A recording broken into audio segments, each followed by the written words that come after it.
Okay, everybody, I want to do one of the problems that is in your packet. A lot of you guys have asked me about this one, so I thought I would just do a video to explain it to everybody all at once. And that is this one right here, rotating 90 degrees CW, that stands for clockwise, around the point 0, 0, or the origin. So what I'm going to do first is I'm going to go for point B first. And I'm going to draw a line between that point and the origin, which is our point of rotation. And I'm going to do this in a few different colors. I'll probably do each vertice in a different color so we can see how it rotates. So the first thing that I want to look at is the slope of that line. So I'm going to count up 1, 2, 3, 4, 5, and over 4. So that red line that I just drew has a slope of 5/4, and that tells me that the line perpendicular to it must have a slope of -4/5. So when it wasn't on the coordinate plane, we could use a protractor, but when it's on the coordinate plane, we want to think about different kinds of slopes. So I'm going to go from the origin here, -4/5. Now you can see that would take me down in the wrong direction over here, so I'm going to do the opposite and go this way. And let's see, up 4 and 1, 2, 3, 4, 5.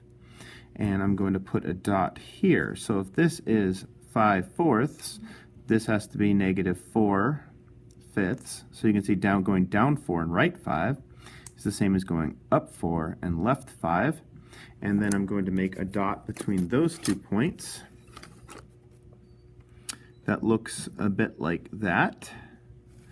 And now I can tell that this must be, according to the math, I don't even need to get my protractor out, but that must be a 90-degree angle. And it's the same distance. If this is 5/4 and this is -4/5, those two have to be the same distance. And this would turn this into B prime. So what I would do at this point, before I start doing other vertices, is I would get some patty paper and put this onto the origin, and I'm going to make sure that this point B, when I rotate it, ends up at B prime.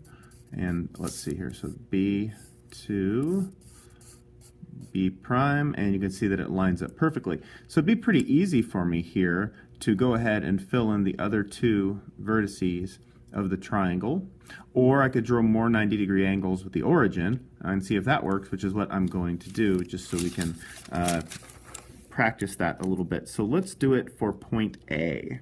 So it starts with drawing a line from the vertice to the origin, like this, and then start to look at the slope of that line. So I know that I'm going up 4 and right 8. That is a slope of 4/8, which is a slope of 1/2. So if the blue line is a slope of 1/2, the line perpendicular to it must have a slope of -2/1.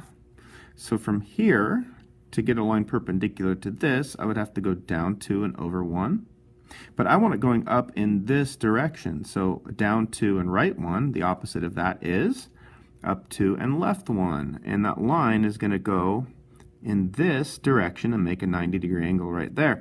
The question is, how many times do I need to do it? So if I count my slope here, up 1 and 2 over, up 1 and 2 over, up 1 and 2 over, and up 1 and 2 over, that is a segment of 1, 2, 3, 4 lengths. So that tells me I need to go 4 lengths here. 1, 2, 3, and 4. Now I've exactly calculated that point. And these blue lines do look like a 90-degree angle. And this must be A prime. So I can now connect these 2 dots and use my patty paper to rotate it over. And that will calculate point C. So I'm going to go from here up to there. AB is looking really nice. And it looks like C is going to be right there. And there is triangle ABC. Now, just to be sure that that C is located in the right direction, I might look at the slope which would be up 8 and over 7, so slope of 8/7. So the slope from here to the origin must be -7/8. So just to make sure that I've calculated it correctly, I would go down 7 and over 8. Oh, and it doesn't get to the origin, so that means that there must be a mistake. So that's why rotating it with the patty paper may not always get you an exact answer. So I would now count up 7 from the origin to get the exact point, and over 8. 1, 2, 3, 4, 5, 6, 7, 8. And you can see that that point is actually here. So using math, I figured out that the patty paper was just a little bit wrong, and those are the 3 points of this triangle. So in other words, we can see that the right answer from there to the origin is going to be this black line, and then from this to the origin is going to be another black line, and that is a 90-degree angle. If it would have gone to this one, it would have been a little more than 90 degrees and it wouldn't have worked. So just to check my answer with the patty paper again to see that that point does look good, I rotate it over, and yeah, it lines up better with that than it did at the other one. So it's good to, it's always, I guess the moral of the story here is it's good to always check your answer with slopes of perpendicular lines to make sure that you get the right one and not the wrong one. Now let's take it off the coordinate plane quickly. Actually, this video is going a little bit long, so I'll just try to do the start of this one.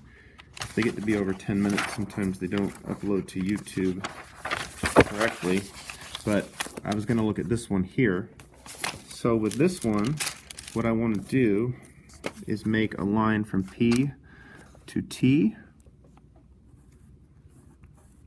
and then I know that I'm going to be rotating it clockwise 90 degrees. So with my protractor, I can't really work with slopes here because it's not on a coordinate plane, but this looks like it's going up 90 degrees. So I'm going to need to go in this direction here, this distance. So this distance is looking like 3.5 centimeters. So 3.5 centimeters would be this far down the line, and that would be T prime. So I could check it with patty paper, and just to quickly do that, I'm not going to do the whole problem, but just to quickly do that, I would fill this in and rotate it from here down to here, and sure enough, T prime ends up right there, and from there I could really just sketch in the rest of it. And you don't have to be quite as exact when there's not a coordinate plane, so that would really be good enough for me. And just so you can also see that if I were to get out my compass, I could put the compass here, and I could put the line here, and it should be on the same circle too. So these would both be radii of the same circle. So a rotation is really just movement of points along concentric circles. I could draw 4 circles for all the same points.